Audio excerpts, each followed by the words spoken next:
ओम आदित्याय नमः। सप्ताह का ये पावन दिन रविवार समर्पित है तेजस्वी सूर्यदेव को, जो समस्त जगत के प्रकाश, जीवन और ऊर्जा के स्रोत हैं।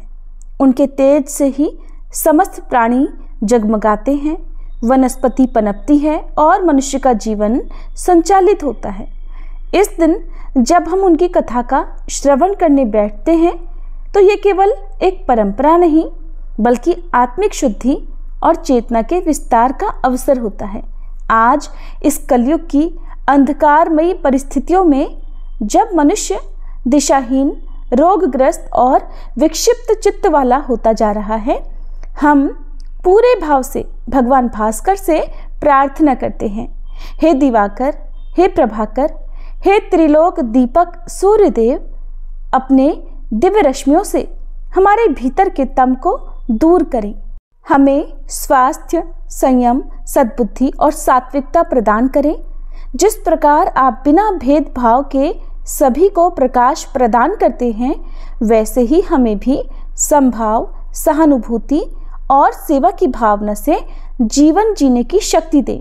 हे आदित्य देव, जाने अनजाने में हमसे जो भी त्रुटियां हुई हों, चाहे वाणी से, विचार से या कर्म से, उन सभी के लिए हम आपके चरणों में क्षमा याचना करते हैं।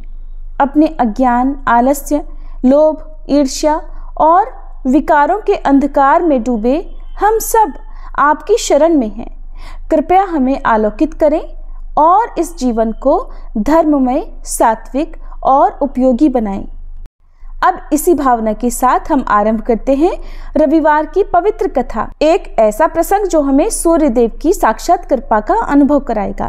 कथा के साथ साथ आप आदित्य हृदय स्तोत्र का हिंदी अनुवाद और श्री सूर्य चालीसा पाठ और अंत में आरती भी सुनेंगे। प्राचीन कथा के अनुसार एक बार एक नगर में एक वृद्धा रहा करती थी।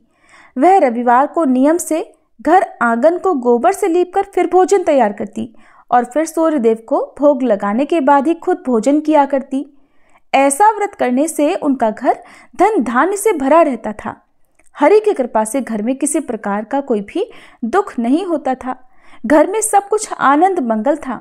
इसी तरह कुछ दिन बीत जाने पर वह पड़ोसन जिसकी गाय का गोबर वह वृद्धा लाया करती थी, वह विचार करने लगी कि ये बूढ़ी माई हमेशा मेरी गाय का गोबर ले जाती है। ये सोचकर एक दिन उसने अपनी गाय को घर के अंदर बांध दिया। फिर तो वह हर दिन ही अपनी गाय को घर के भीतर बांधना शुरू करने लगी। इधर गोबर न मिलने पर बूढ़ी माई रविवार के दिन अपने घर को लीप नहीं पाई, इसलिए न उन्होंने भोजन बनाया, न भगवान को भोग लगाया और न ही खुद भोजन किया। इस तरह उन्होंने निराहार व्रत किया।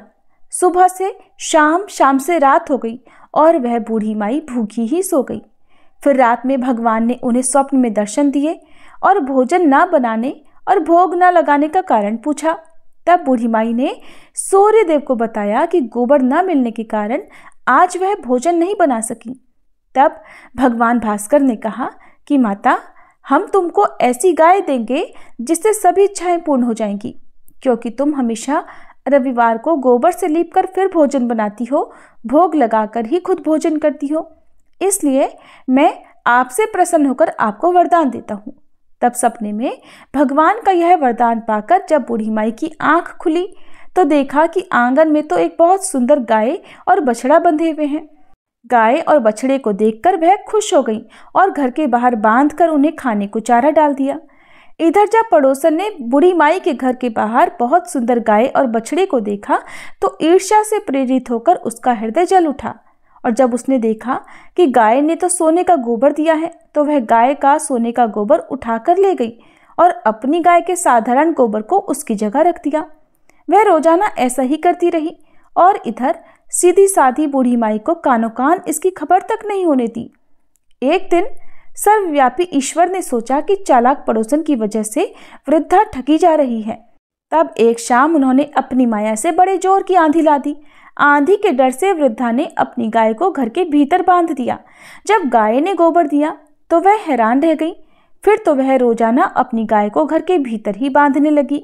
उधर पड़ोसन ने देखा कि गऊ घर के अंदर बंधने लगी है और वह सोने का गोबर उठाने में कामयाब नहीं हो पा रही है, तो कुछ उपाय ना देखकर एक दिन पड़ोसन ने राजा के महल में जाकर सारी बात बता दी। पड़ोसन ने राजा से कहा, महाराज, मेरे पड़ोस में एक वृद्धा के पास ऐसी गाय है जो आप जैसे राजाओं के ही योग्य है, और वह गाय रोजाना सोने का गोबर देती है। आप सोने से प्रजा का पालन कीजिए, वृद्धा भला उस सोने का क्या करेगी। राजा ने यह बात सुनी तो सुनकर अपने दूतों को वृद्धा के घर जाकर गाय लाने की आज्ञा दी। वृद्धा सुबह सुबह ईश्वर को भोग लगाकर भोजन ग्रहण करने ही जा रही थी, तभी राजा के सेवक गाय खोलकर ले गए। ये देखकर वह बहुत रोई चिल्लाई, लेकिन कर्मचारियों ने एक न सुनी। उस दिन फिर वृद्धा गाय के वियोग में भोजन न कर पाई और रात भर रो रो कर भगवान से गाय को पुनः पाने की प्रार्थना करती रही। वहीं दूसरी ओर राजा गाय को देखकर बहुत प्रसन्न हुआ और सुबह जैसे ही वह उठा तो सारा महल गोबर से भरा दिखाई दिया। राजा ये देखकर घबरा गया। भगवान ने रात में राजा को स्वप्न में कहा, हे राजा, गाय वृद्ध को लौटा देने में ही तुम्हारी भलाई है।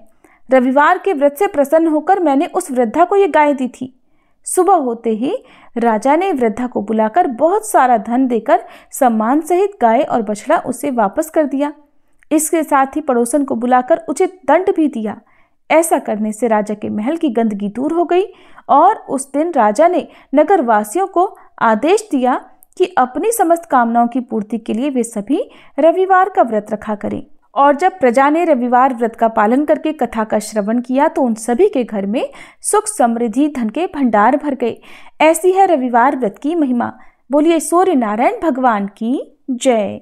श्री आदित्य हृदय स्तोत्र हिंदी अनुवाद। भगवान आदित्य के हृदय स्वरूप इस आदित्य हृदय स्तोत्र का उपदेश अगस्त मुनि ने भगवान राम को दिया था और इसी के प्रयोग से श्री रामचंद्र जी ने रावण का वध करने की शक्ति प्राप्त की।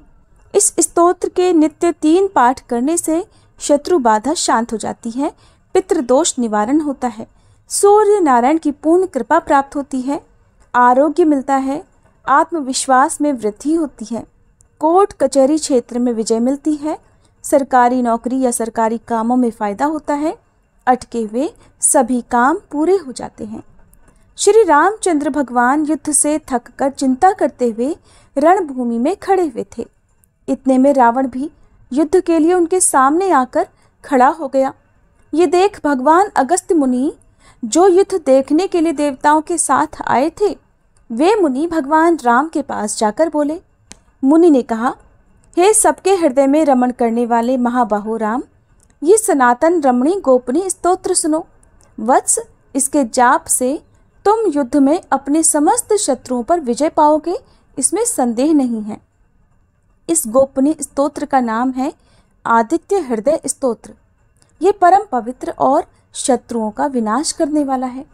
इसके जाप से सदा विजय प्राप्त होती है। ये नित्य, अक्षय और परम कल्याणमय है। संपूर्ण मंगलों का भी मंगल है। इस स्तोत्र के पाठ से सभी पापों का विनाश होता है। ये चिंता और शोक को मिटाने वाला और आयु को बढ़ाने वाला है।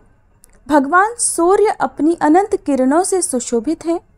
ये नित्य उदय होने वाले देवता और असुरों से पूजनीय विवस्वान नाम से प्रसिद्ध प्रभा का विस्तार करने वाले भास्कर और संसार के स्वामी भुवनेश्वर हैं।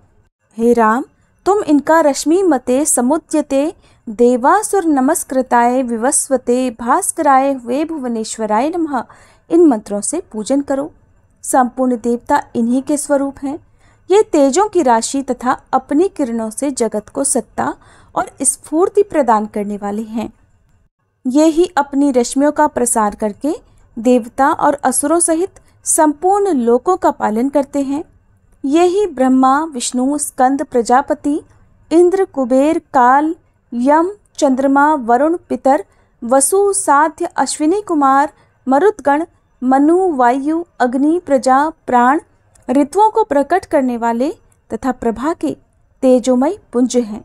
इन्हीं के नाम आदित्य, अदितिपुत्र, सविता, जगतोत्पत्ति करने वाले, खग, आकाश में विचरण करने वाले, पूषा, पुष्टिदायक, गभस्तिमान, प्रकाशमान, स्वर्ण सदृश, भानु, प्रकाशक, हिरण्यरेता, ब्रह्मांड उत्पत्ति करने वाले, दिवाकर, अंधकार को दूर कर उजाला देने वाले, हरिदश्व हरे रंग के घोड़े वाले, सहस्त्रार्ची हजारों किरणों से सुशोभित, सप्तसप्ती 7 घोड़ों वाले, मरीचिमान किरणों से सुशोभित, तिमिरोन्मथन अंधकार का नाश करने वाले, शभु कल्याणकारक, त्वष्टा जगत का संहार करने वाले, मार्तंडक जीवन प्रदान करने वाले, अंशुमान किरण ग्रहण करने वाले, हिरण्यगर्भ ब्रह्मा जी शिशिर सुख देने वाले, तपन उष्णता पैदा करने वाले, अहस्कर दिनकर रवि प्रार्थना योग्य, अग्निगर्भ अग्नि को गर्भ में धारण करने वाले, अदिति पुत्र शंख व्यापक, शिशिर नाशन शीत का नाशन करने वाले, व्योमनाथ आकाश के देवता, तमोभेदी अंधकार को नष्ट करने वाले, घन वृष्टि घनी वृष्टि के कारण अपामित्र जल को उत्पन्न करने वाले, विंध्य विधि प्लवंगम आकाश में तीव्र वेग से चलने वाले, आत्मी घाम उत्पन्न करने वाले, मंडली समूह को धारण करने वाले, मृत्यु मृत्यु के कारक, पिंगल भूरे रंग वाले, सर्वतापन सबको ताप देने वाले, कवि दूरदृष्टा, विश्व सर्वस्वरूप, महातेजस्वी महान तेज वाले या सबसे अधिक तेज वाले, रक्त लाल सर्वभवोद्भव सबकी उत्पत्ति के कारक, नक्षत्र आदि के स्वामी, विश्वभावन जगत की रक्षा करने वाले, द्वादशात्मा 12 स्वरूपों से युक्त, ये महातेजस्वी नामों से सूर्य देव प्रसिद्ध हैं। आपको नमस्कार है। पूर्व गिरि यानी उदयाचल और पश्चिम गिरि यानी अस्ताचल के रूप में आपको नमस्कार है। ग्रहों और तारों के स्वामी तथा दिन के अधिपति आपको नमस्कार है। आप जय स्वरूप तथा विजय और कल्याण के दाता हैं। आपके रथ में हरे रंग के घोड़े रहते हैं। आपको बारंबार मेरा नमस्कार है। सहस्त्रों किरणों से सुशोभित भगवान सूर्य आपको नमस्कार है। आप अदिति पुत्र आदित्य को नमस्कार है। उग्र वीर और सारंग सूर्य देव आपको नमस्कार है। कमलों को अपना तेज देकर विकसित करने वाले मार्तंड आपको नमस्कार है। आप ब्रह्मा विष्णु और शिव के स्वामी हैं। परात्पर रूप में सुर आपकी संज्ञा है। ये पूरा सूर्यमंडल आपका स्वरूप है। सबको स्वाहा कर देने वाले अग्नि भी आपका ही रूप है। आप रौद्र रूप धारण करने वाले हैं। आपको नमस्कार है। अज्ञान और अंधकार के आप नाशक हो। जड़ता और शीतलता के कारक हो। शत्रु का विनाश करने वाले आप हो। आपका स्वरूप अप्रमेय है। आप कृतघ्नों का नाश करने वाले हो। आप देव स्वरूप जो आपको नमस्कार है। आप तपाए हुए सोने की तरह हो। आप हरि और विश्वकर्मा हो। तम के नाशक प्रकाश स्वरूप जगत के साक्षी हो। आपको नमस्कार है। सूर्य ही संपूर्ण भूतों का संहार करने वाले हैं, पालन करने वाले हैं। सूर्य ही अपनी गर्मी से अपनी किरणों द्वारा वर्षा करते हैं। ये भगवान सबके सो जाने के बाद भी जागते रहते हैं। यही अग्निहोत्र तथा अग्निहोत्री को मिलने वाले देवता हैं। देवता यज्ञ और यज्ञों के फल प्रदान करने वाले भी यही हैं। संपूर्ण जगत में होने वाली क्रियाओं के फल देने वाले यही हैं। राघव विपत्ति में, कष्ट में, दुर्गम में तथा किसी भी प्रकार के भय के अवसर पर जो कोई भी मनुष्य इस सूर्य देव के स्तोत्र का कीर्तन करता है उसे दुख नहीं भोगना पड़ता। इसलिए हे राम, तुम एकाग्रचित्त होकर इन देवादिदेव जगदीश्वर की पूजा करो। इस आदित्य हृदय का 3 बार पाठ करने से तुम युद्ध में निश्चित ही विजय प्राप्त करोगे। महाबाहु राम, तुम इसी क्षण रावण का वध कर सकोगे। ऐसा कहकर अगस्त मुनि वहां से चले गए। अगस्त मुनि का उपदेश सुनकर महातेजस्वी श्री रामचंद्र जी का शोक दूर हो गया। उन्होंने प्रसन्न चित्त से आदित्य हृदय स्तोत्र का पाठ किया और स्तोत्र को धारण किया। 3 बार आचमन करके जाप किया। उसके बाद भगवान श्री रामचंद्र जी ने धनुष उठाकर रावण की ओर देखा और उत्साहपूर्वक विजय पाने के लिए वे आगे बढ़ने लगे। फिर पूरा निश्चय कर वे रावण का वध करने के लिए उद्यत हुए। उस समय देवताओं के मध्य में खड़े हुए भगवान सूर्य ने प्रसन्न होकर श्री रामचंद्र जी की ओर देखा और निशाचर राज रावण के विनाश का समय नजदीक जानकर हर्षपूर्वक कहा, रघुनंदन अब जल्दी करो। ये था श्री आदित्य हृदय स्तोत्र का हिंदी अनुवाद। श्री रवि हरत हो घोरतम अगणित किरण पसारी, वंदन करूं तब चरणन में अर्घ देऊं जलधारी। सकल सृष्टि के स्वामी हो सचराचर के नाथ, निस दिन होत तुमसे ही होवत संध्या प्रभात। जय भगवान सूर्य तमहारी, जय खगेश दिन कर शुभकारी। तुम हो सृष्टि के नेत्र स्वरूपा, त्रिगुणधारी त्रैवेद स्वरूपा। तुम ही करता पालक संहारक, भुवन चतुर्दश के संचालक। सुंदर बदन चतुर्भुजधारी, रश्मि रथी तुम गगन विहारी।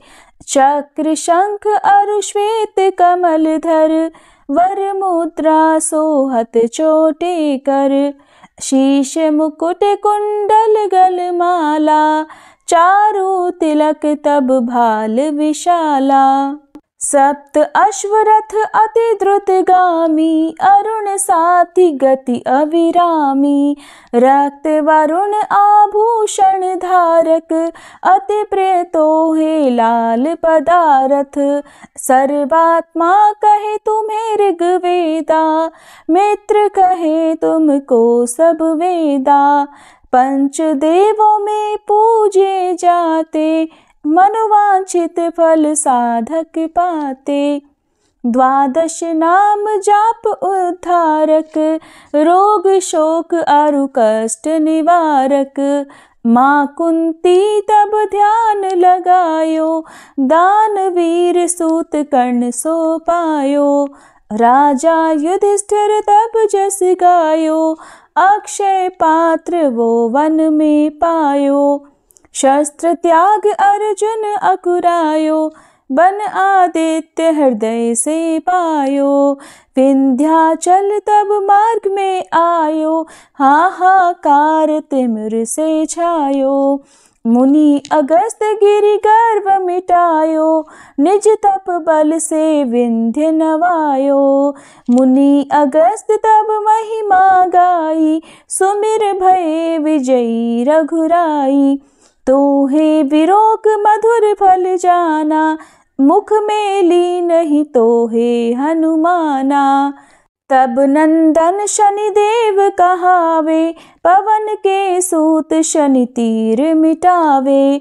यज्ञ व्रत स्तुति तुम्हारी कीन्ही, भेंट शुक्ल यजुर्वेद की दीन्ही। सूर्यमुखी खरितर तब रूपा, कृष्ण सुदर्शन भानु स्वरूपा। नमन तोहे ओंकार स्वरूपा, नमन आत्मा अरुकाल स्वरूपा। दिग दिगंत तब तेज प्रकाशे, उज्ज्वल रूप तुम्ही आकाशे। दश दिगपाल करत तब सुमिरन, अंजलि नित्य करत हैं अर्पण। त्रिविध ताप हरता तुम भगवन, ज्ञान ज्योति करता तुम भगवन। सफल बनावे तब आराधन, गायत्री जप सरल है साधन। संध्या त्रिकाल करत जो कोई, पावे कृपा सदा तब वोही।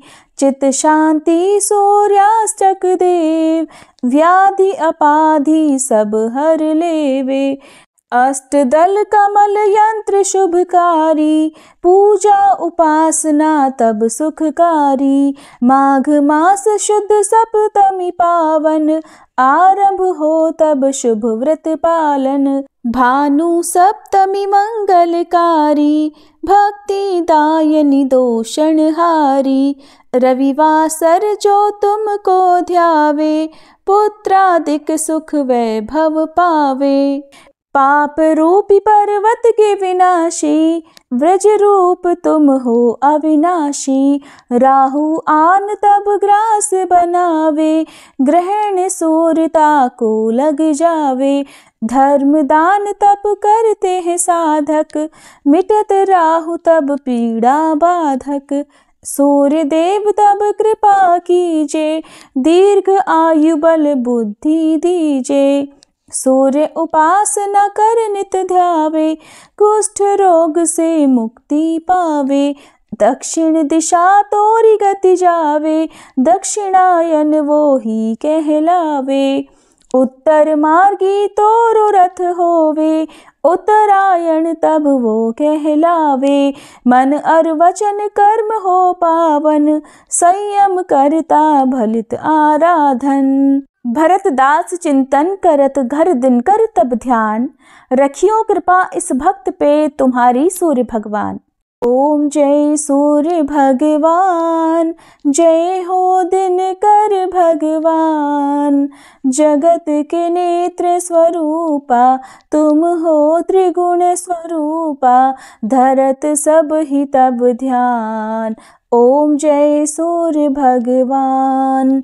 सारथी अरुण है प्रभु, तुम श्वेत कमल धारी। तुम चार भुजाधारी, अश्व है सात तुम्हारे। कोटि किरण पसारे, तुम हो देव महान। ओम जय सूर्य भगवान।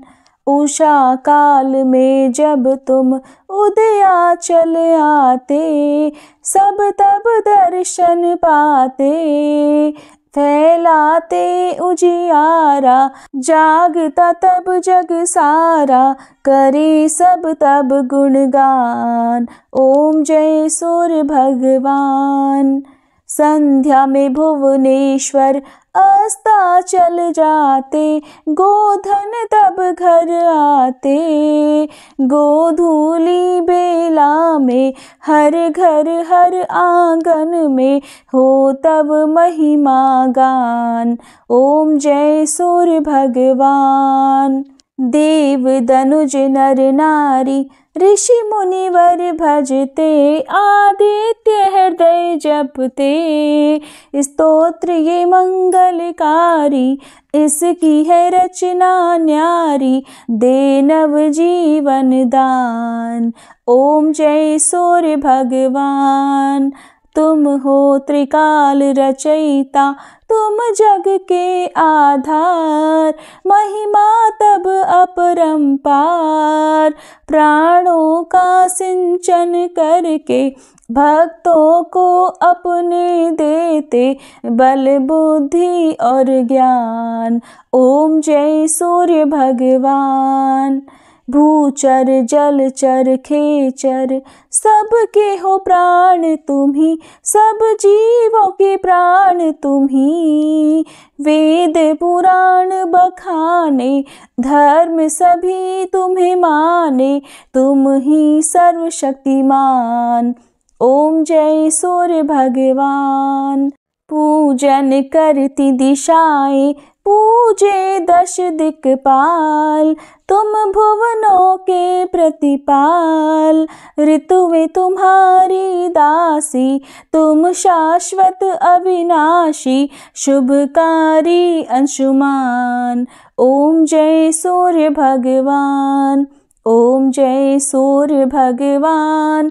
जय हो दिनकर भगवान। जगत के नेत्र स्वरूपा, तुम हो त्रिगुण स्वरूपा।